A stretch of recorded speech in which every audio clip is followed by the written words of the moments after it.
Bonjour tout le monde. Aujourd'hui, nous allons parler de quelque chose de très important dans votre parcours scolaire, la préparation pour les choix de cours.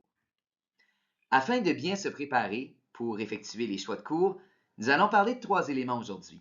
Le régime pédagogique, les préalables et les conditions d'admission. Commençons par le régime pédagogique. C'est quoi un régime pédagogique? Eh bien, ce sont les crédits et les cours qui sont nécessaires pour obtenir ton diplôme. C'est composé de cours qui sont obligatoires et de cours qui sont optionnels. C'est en gros le minimum requis pour obtenir le diplôme d'études secondaires. Vous devez avoir réussi pour obtenir votre diplôme d'études secondaires 26 crédits, 27 si vous suivez le parcours C en mathématiques, obligatoire, et 8 crédits, 7 si vous êtes au parcours C en mathématiques, optionnel. Dans les deux cas, c'est un total de 34 crédits qui sont nécessaires pour obtenir le diplôme d'études secondaires. Quels sont les crédits qui sont obligatoires?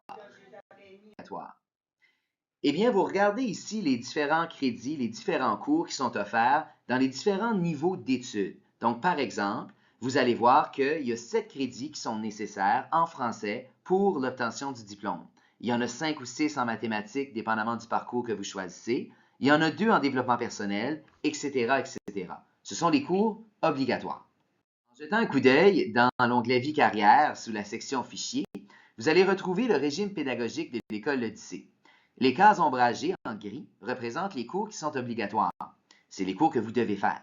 Les cases blanches, donc non ombragées, vont représenter les cours optionnels. Jetons maintenant un coup d'œil à votre relevé de notes. Dans la section encadrée en rouge, vous retrouvez le code et le titre du cours. Les codes sont importants. Ils sont souvent de 5 chiffres et c'est ce qui va différencier les cours afin de vous permettre de voir quels sont les cours préalables et quels sont les cours qui vont répondre à certaines conditions d'admission. Par exemple, le cours de français 131 et le cours de français 231, ce n'est pas le même cours. Vous avez aussi le nombre de crédits que vous avez obtenus pour chacun des cours. Les cours semestriels, donc qui durent un semestre, vous donnent 1 crédit. Les cours annuels, donc qui se déroulent sur toute l'année, vous donnent 2 crédits. Et si vous obtenez un 0 dans la section crédit, ça veut dire que soit votre cours est incomplet, soit vous avez eu une situation d'échec, ou soit vous êtes en train de suivre en ce moment le cours. Vous avez aussi en bas le nombre total de crédits requis, qui est 34, on l'a défini tantôt, et le nombre de crédits que vous avez obtenus. Ce nombre-là ne comprend pas les cours que vous êtes en train de suivre présentement, mais seulement les cours qui sont complètement terminés. Des préalables. Qu'est-ce que les préalables? C'est les cours qui doivent être réussis avant de prendre d'autres cours à l'école. Voici un exemple. Si vous regardez le cours de physique 4.2.1, c'est le cours de physique 3. Vous ne pouvez pas prendre le cours de physique 3 si vous n'avez pas réussi le cours de physique 2, qui est le cours de physique 4.1.1. Mais le cours de physique 4.1.1, vous n'avez pas le droit de vous y inscrire avant d'avoir fait le cours de physique 1, le physique 3.1.1. Et ce cours-là ne peut pas être suivi avant d'avoir fait le cours d'intro chimie physique. Donc, si vous avez l'intention de suivre le cours de physique 4.2.1, sachez qu'il y a 3 cours qui sont préalables. Vous devrez donc commencer plus tôt dans votre parcours à faire le cours d'intro chimie physique, puis le cours de physique 3.1.1, afin d'avoir le temps de vous rendre en 11e, 12e année, compléter le cours de physique 4.1.1 et 4.2.1. C'est la même chose pour les mathématiques.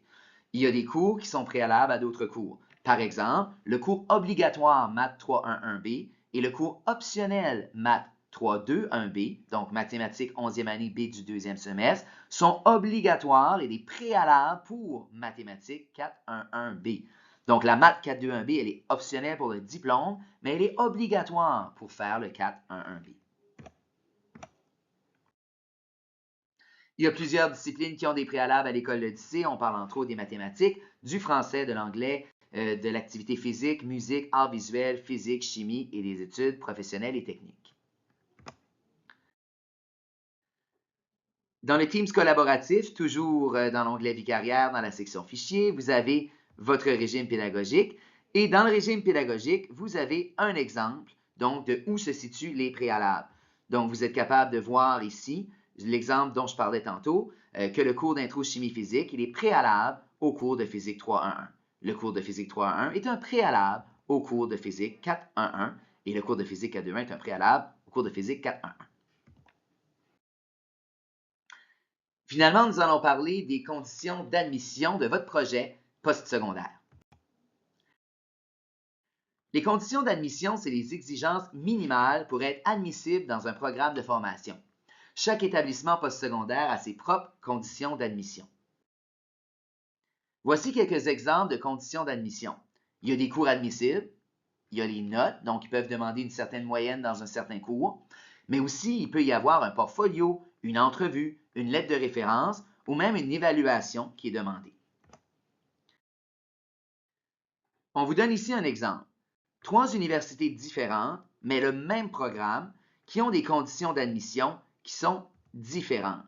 Donc, si on regarde ça avec attention, ce n'est pas les mêmes cours de biologie, pas les mêmes cours de mathématiques qui sont demandés, dépendamment de l'université que vous choisissez, pour le même programme.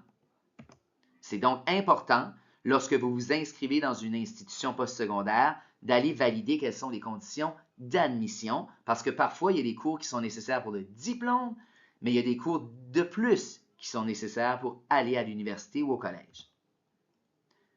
Même chose ici. Donc, il y a des moyennes générales qui sont différentes dépendamment des institutions. Certaines institutions vont demander des moyennes de 55, de 60, de 65 ou de 75% dans certains cours pour être admissibles. Quels sont les autres cours qui peuvent servir à l'admission? Encore une fois, chaque établissement est différent. Par exemple, si on prend l'Université de Moncton, voici une liste de cours qui sont admissibles, donc qui peuvent être comptabilisés comme conditions d'admission. Souvent, vous allez voir, c'est des cours de niveau 4.1.1 ou 4.2.1. Certains cours de cette liste ne sont pas nécessairement reconnus par d'autres universités et il y a d'autres universités qui peuvent reconnaître certains autres cours. Donc, c'est important, encore une fois, de valider avec les institutions postsecondaires et nos conseillères en orientation.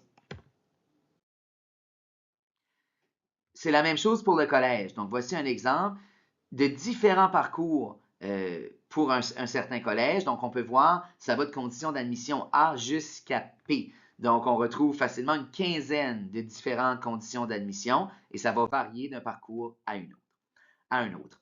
On va récapituler. Donc, le régime pédagogique, c'est les crédits et les cours nécessaires pour obtenir le diplôme. C'est le minimum requis pour la diplomation.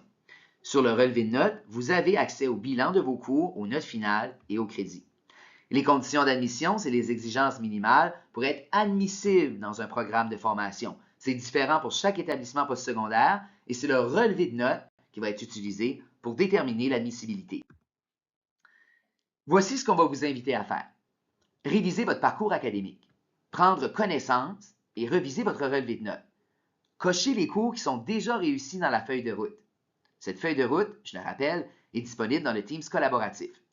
Vous devez vous assurer de prendre les cours obligatoires avant de prendre les cours optionnels. Vous devez vous assurer de respecter les préalables. Assurez-vous, si vous le savez, de vérifier les conditions d'admission dans les programmes d'études postsecondaires qui vous intéressent. Donc, si vous savez déjà quel collège, quelles universités, quels programmes peuvent vous intéresser, allez voir quelles sont les conditions d'admission avant de faire vos choix de cours. Exercice, on va vous inviter à comparer votre relevé de notes et votre régime pédagogique. Nous vous laissons faire cela et nous serons de retour sous peu.